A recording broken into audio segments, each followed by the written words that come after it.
Dear Venerable Sister, Dhamma friends, today also we are going to start the question and answer session. As usual, we'll start with the written questions. So we'll invite Lakshmi to present the question already written, please. There are a total of 5 questions. I think some very long and some reasonably long. Okay. One is on day-to-day mindfulness on day-to-day activities, and 4 are on sitting and walking meditation. Yes. Because the day-to-day activities is a long report, we will start with it, Venerable Sir. Okay. Dear Most Venerable Bhante, this is my report on a successful mindfulness on day-to-day activities. When I got up in the morning, I first put my right foot on the floor and noted that it was done mindfully. I felt happy. I then brought my left leg off the bed and placed it on the floor. Then reached into the side cupboard, pulled out first the mug, then the milk and sugar bottles, took 2 tea bags out, the teaspoon, and walked slowly and mindfully and placed them on the pantry table.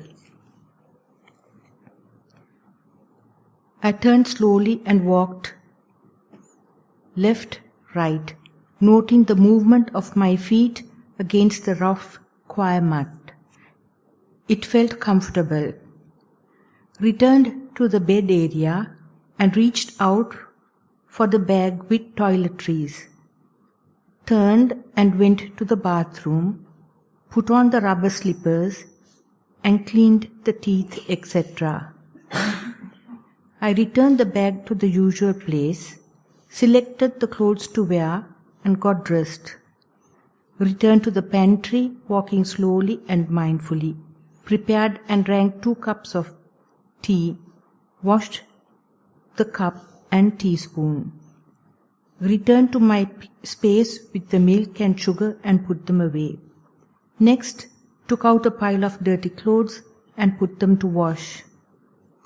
Then sat down on the bed and did Anapanasati, observing the in-breath and the out-breath.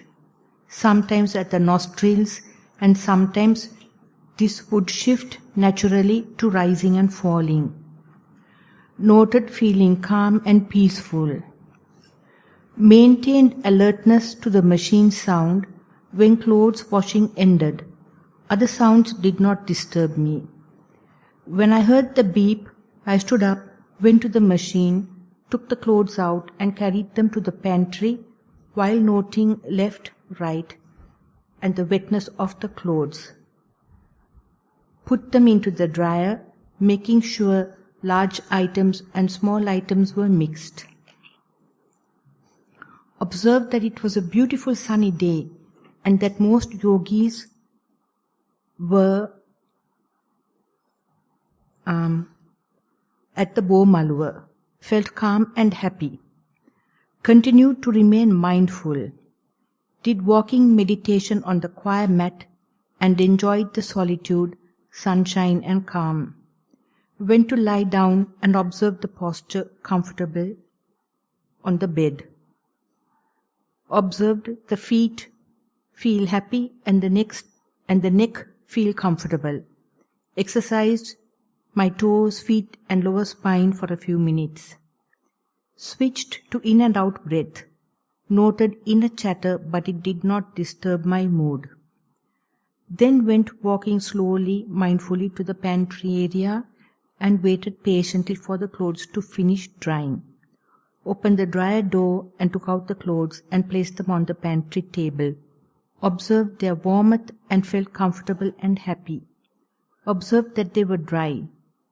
Cleared a space on the table, selected the first item, placed it on the space and straightened it out. Carefully folded it, removing creases. Put it aside and picked up the second item and did the same. This was done one by one for all 22 items of clothing. Towards the end, heard the others begin to return from meditation at the bow malur. Continued to mindfully straighten, fold and sort out each item until the job was done. Was aware that the yogis were preparing drinks, etc. Some greeted me and I greeted back, then returned to my tasks. Mindfulness was not broken. Happily collected the different piles of clothing, bigger ones at the bottom, collected them in my arms and returned mindfully to my space. Put some piles away in the bags. Left some for later, as Davaldana time was near. Joined a queue. Noted that I was still being mindful. Decided to relax, let go, and simply enjoy Davaldana. Sorry, I forgot to report. Also did morning mopping and of the pantry floor in sections mindfully and morning dana mindfully with metta. May you live long, happy and healthy, Bhante. So the report is almost like aesthetic rather than scientific. So to make it interview reports, it must be shorter and give 1/3 of the emphasis on what do you feel. And there are also feelings are mentioned. More than a feeling, what you felt when you touch wet things or when you touch hard thing and this kind of thing. Not that it has been completely forgotten, it is there. And with the same attitude, if you can give the count on the sitting and walking also, that would have given more happy, more juicy experience in meditation. So this indicates the day-to-day activities. There's no remarks to make. Continue like that. And with that clarity, with that contentment, with that confidence, go and sit and try to make the continuity of the mindfulness so that you can, whatever the object may be, you can associate very closely, discreetly, so that you can explain in the same way. Very close, or that means an immediate information, as well as discrete difference. And that is a very good start. When you go like that only, ultimately the transient nature of the objects you can see, but in day-to-day activity you can't expect it, because you are changing the posture, changing the object, changing the kind of thing, so there's no much chances to see the same object again and again. So this has to go hand in hand with the sitting and walking. This is a kind of a breadth or width of the mindfulness. When you sit, it's a depth. With one object you can go deep. It has to go hand in hand. So otherwise there's no remarks to make. But there's a one doubt arose while I am listening. Early morning, starting from the bed, and time is not mentioned, and before 5:30 taken milk. So that means the precepts, not the Dhamma, but the Vinaya. So after 5:30 only, the 8 preceptors are supposed to take something nutritious like milk. So till that you can take other gilampasa such as plain tea and other herbal drinks. So it is a reminder for everyone. Till you get to hear the gong, upper monastery, or nowadays is 5:30, taking any milk products is a kind of a breaking of the precepts. So clearly I can find a case against that. Very clearly indicating I have broken my precepts so clearly, so mindfully. So being it is so mindful, I will do it, but don't repeat it. If I gather the things in a clear way, it appeared to be before 5:30. So if it is so, not to be repeated, that kind of thing. Thank you, Bhante. The next one is on walking meditation. Tirvan Saranai, Most Venerable Bhante, walking meditation. Primary object is right leg and left leg. Touching sensation of the sole to the ground, wetness of the sand, and swaying movements of the legs were observed.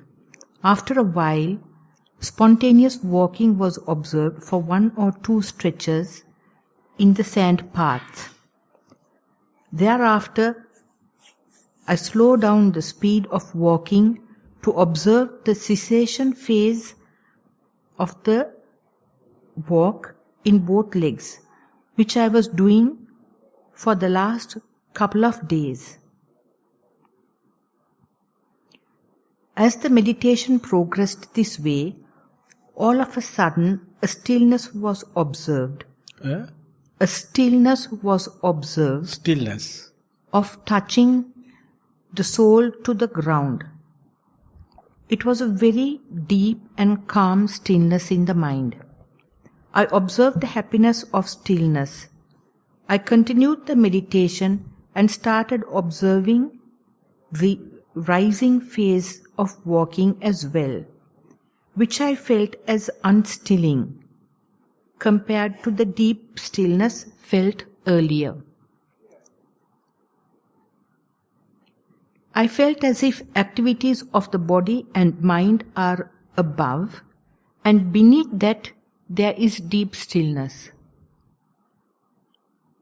At the next sit-down meditation session, I did not attempt to focus on the primary object, as I felt that I was mindful about the whole body while I was meditating. Greatly appreciate your valued advice. May the blessings of the Noble Triple Gem be with you. Yeah, that whenever you see that the stillness, that in the same token, in the same event, in the same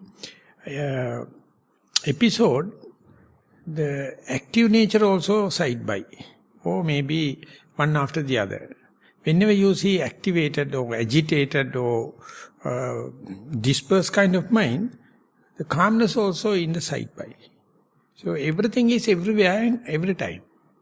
What you look indicate who you are.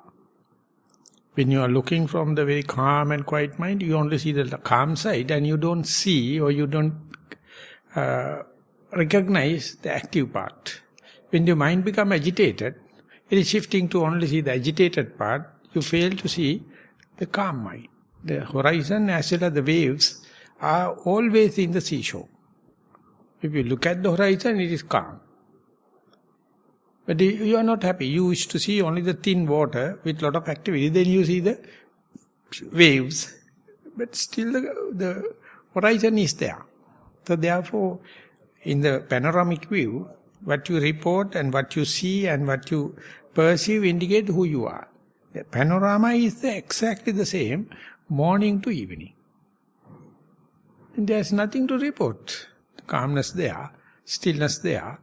But whenever you are stressing calmness, that means you are look from a calm mind. When you are indicating it is very agitated and the bewildered and kind of, you are looking from the bewildered, agitated mind. So understand, as the panoramic view is there, which is the wider screen, action-packed.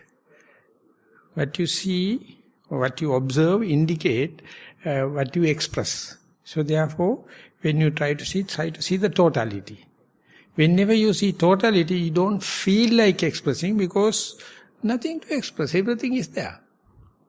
You don't pick, there's no choice. So choiceless awareness is the totality, the panorama, everything. So that day you will understand what is the evolution of the mind is.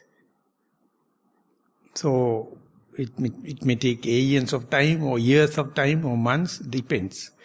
If you can go prepared, you can say each and every time the calmness is there, the agitation is there. The example given by the Buddha is in the deep sea, the surface is moving a lot of waves because of the wind movements. At the bottom, there's a huge fish. They move there, and therefore that's also agitated. But the middle of the water, he says there is no reason for water to make waves. It is eternally calm and quiet. So when you say sea is very agitated, that means you see the upper layer or lower bottommost layer. But if you say the sea is very calm, never changes, that means you are looking at the middle. So what you see, that you are. That is the statement you say, wherever you go, there you are. What you explain is what you see. What you see indicates who you are, what is your liking and disliking, your selection. And so if you look with the perspective to understand who am I, what you express indicate who you are. What you focus or advert your mind indicate who you are. So therefore the saying goes, what you see, that you are. Panoramic view is the same. So whenever you report on the calmness sea, calmness never can stand alone without the agitation. Agitation is never separate from the calmness. So whenever you see two, what you take delight, what you express indicate your likings and dislikings, your choice or your filtering system, and see how it happens. For that you have to theoretically understand every time the panoramic view is there. From that perspective, if you see, there's nothing to grab hold the lion's share. Nothing to think, nothing to worry that I see the calmness, I did not see the agitation, or I see the agitation, not the calmness, because it is just mere your perspective. And the seer is me, as far as you see partial. Whenever you see the panorama, yourself is not there. The self-egotistic center is not there. So see how much your perspective, your outlook, your view is important. So with this, keep in your mind, continue to meditate, and then you will see things are there. Selection indicate who you are. That means what you see, that you are.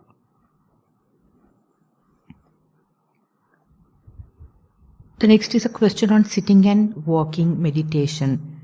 Theruvan Saranai, Most Venerable Bhante. Walking meditation. Object, soul touching the ground. I just walk up and down with knowing the roughness of choir mat or smoothness of sand. I feel the mind is calm, blank while walking. Thoughts come and go.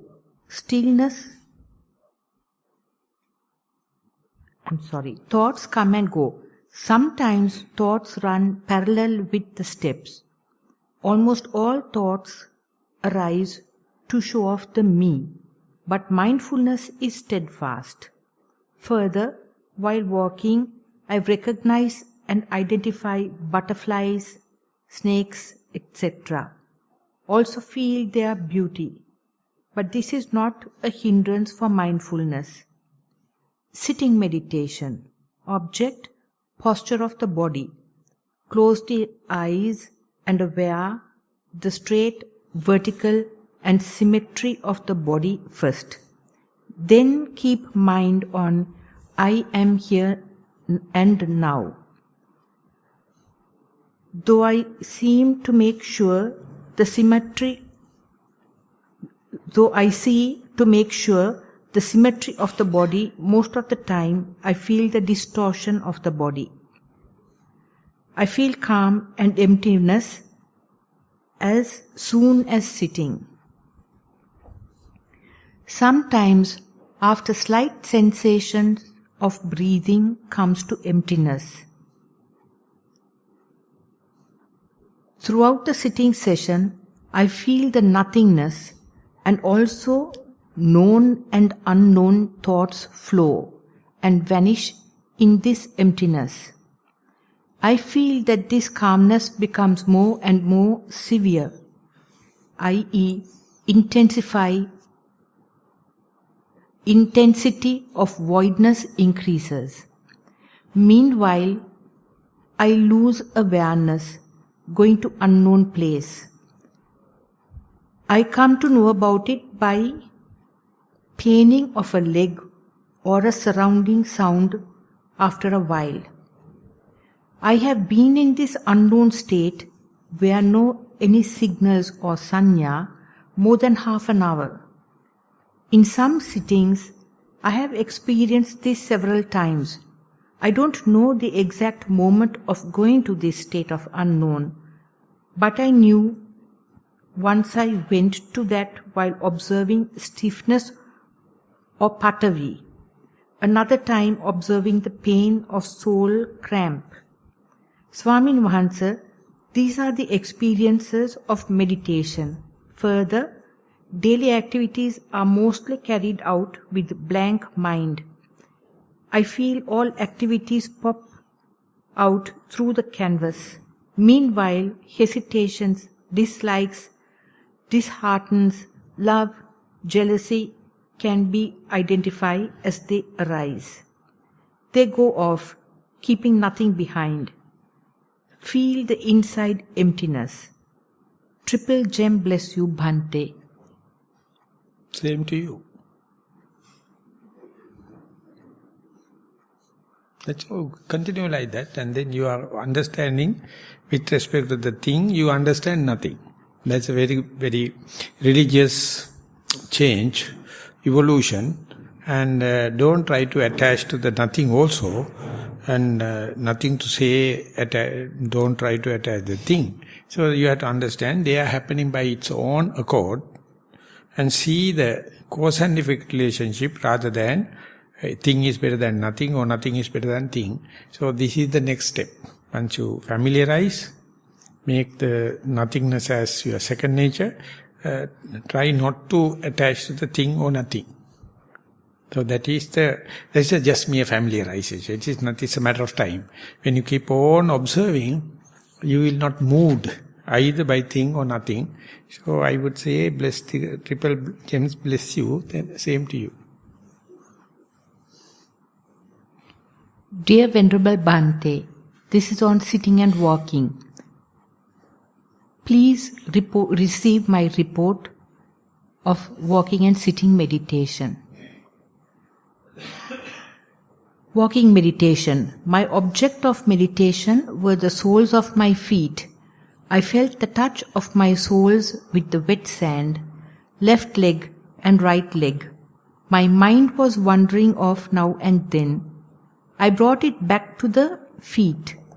I refined my mindfulness to observe the touch of the ground and then the movement through the air where no sensation on the sole of the foot is felt. My mind kept on wandering off now and then. I brought it back to the soles of my feet consciously, unjudgmental. Then I went to sit down for sitting meditation. Sitting meditation. I sat down and my object of meditation was my posture, the touch of the ground on the bottom legs. I leaned against the wall, so I felt the touch of my back with the wall, my hands resting in the lap. For about 10 minutes, the posture was my object of meditation. My mind wandered off now and then, and I brought it back to feel the posture. When my mind stayed longer with the posture without wandering, it naturally settled down in the breath. First chest and tummy movement, then at the nostrils. I felt the air streaming into the nostrils, cool and streaming out warm. The breath was soft and subtle. The mind stayed with the breath at the nostrils for maybe 5 minutes. Then I started to think about the time until I opened my eyes to look at my watch. There were 20 minutes left for the meditation. I went back with my attention to the nostrils and the breathing sensations.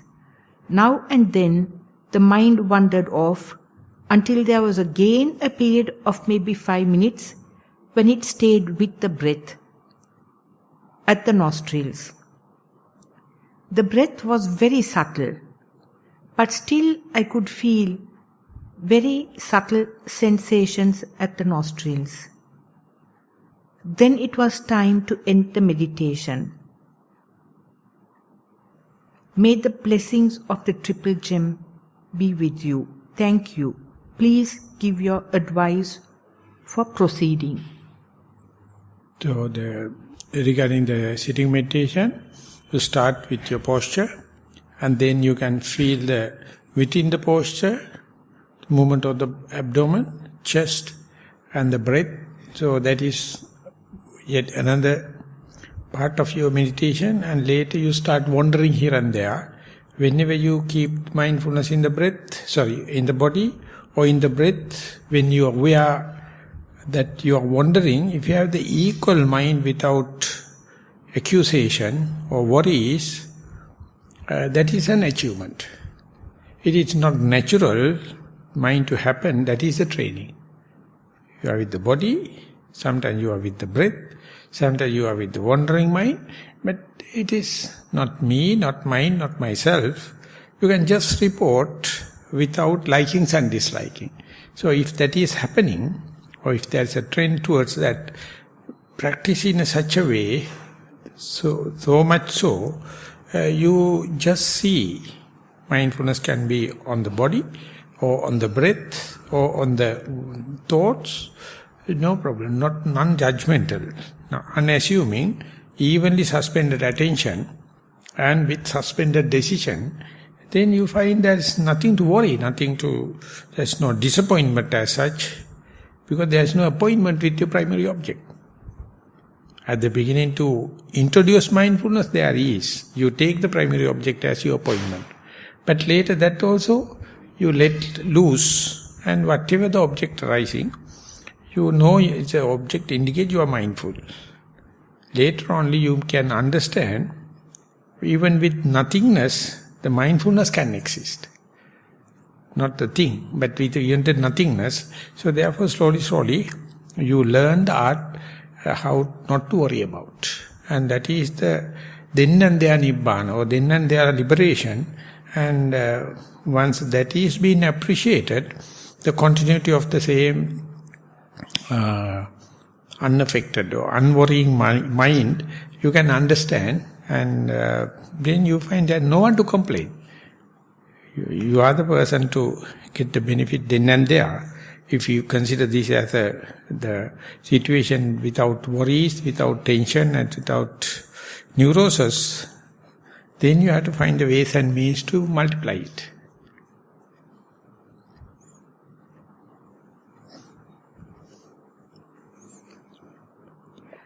Meditation report on sitting and walking. Most respected Bhante, my primary object is in and out breath. After a while, I observe that my in-breath is cold and the out-breath is warm. Then I go without feeling the breath as an object. Sometimes stay for about 1.5 hours. Chain of thoughts come and go, but manage to be mindful. Then I do not feel the body. Then I feel a heaviness in the head. Concentrating on that even can stay long. Feeling very happy and soothing some days. Still getting used to the walking meditation. Sometimes when walking, feeling heaviness of the head, but with that could walk being mindful on feet. Good. All the reports are written by same person, like. No, Venerable Sir. I may feel like. Read by the same person, maybe. So that means everything in the same tone. So continue to do it without entertaining doubts. And the trend, when you go further and further, kind of a calming down, settling down, profundity sets in. So the continuity of the same trend is what you call the facilitating the vipassana. Is that all? Yes, Venerable Sir, that was the last question. We can open up to some verbal questions. And I have an announcement. Today came the team for the aluminium work. They will start.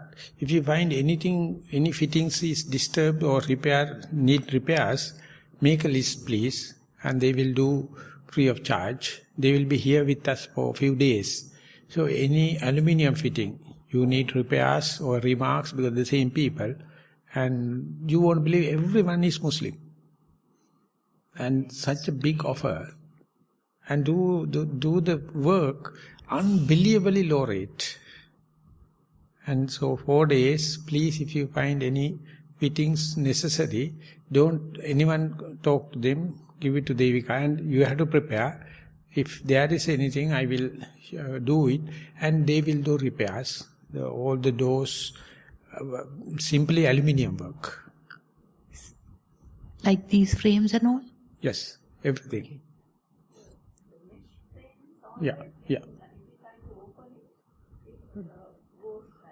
That can't be helped. So the mosquito net. So there's a kind of a fitting in a way, and then when you bolt it, they are fixed. No, they don't know because they are very cheap work. So there's a particular way to fix it, and then it is working. So if you know the art, just like iron, you can make use of it. If you turn it or if you distort it, then it's like a plaything. But even then they will repair if there are any kind of a permanent thing or damage happen, they will look into that.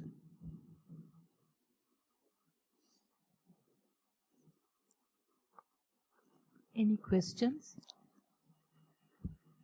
If there are no questions, no problem. Sir, if there are no other questions, I may appreciate a little clarification. Yeah.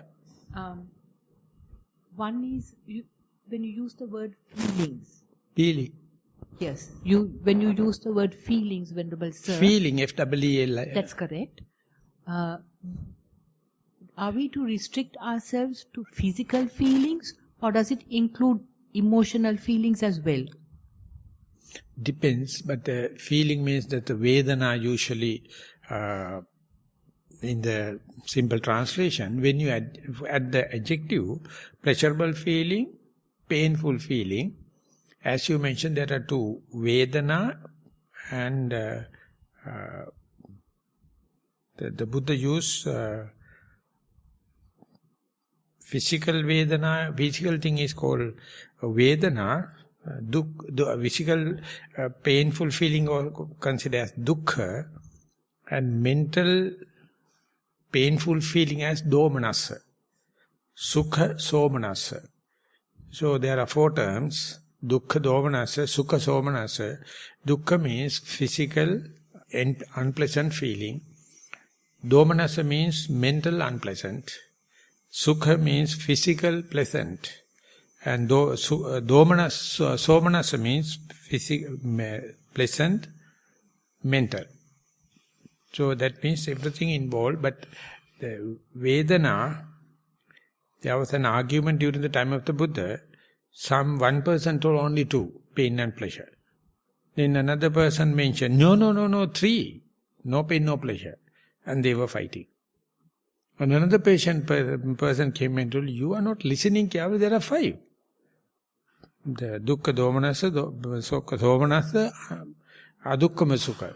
And they were fighting. Then ultimately, luckily came into the Buddha told, my omniscient knowledge is as such. If I wish, I can put into 2. If I wish, I can put into 3. If I wish, I can put into 5. If I wish, I can put into 18. If I wish, I can put it 36.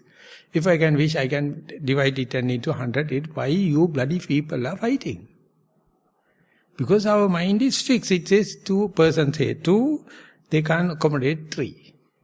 Person say 5, they can't accommodate other. So we try to understand every concept in a configurated way. So we are lost. There is no. It's evolving. It is ever evolving. It has a lot of diversification. and multifarious. So understand, under this present given condition, we have dukkha domanassa, sukha somanassa, physical and mental, enormous shades of meaning.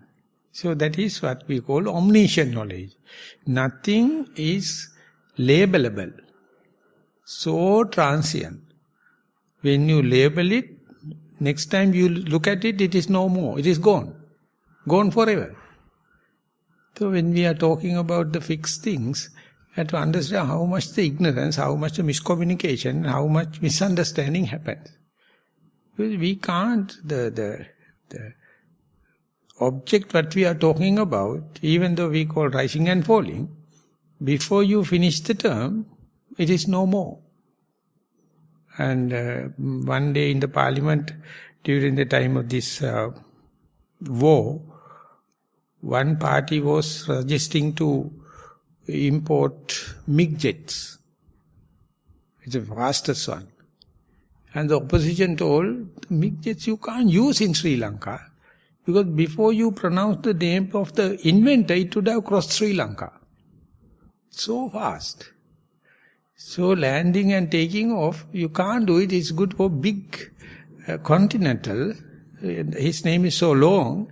When you are pronouncing the inventor's name, it would have the MiG jet itself would have crossed Sri Lanka. It is such a fast. So the name that we have given have crippled our knowledge so badly.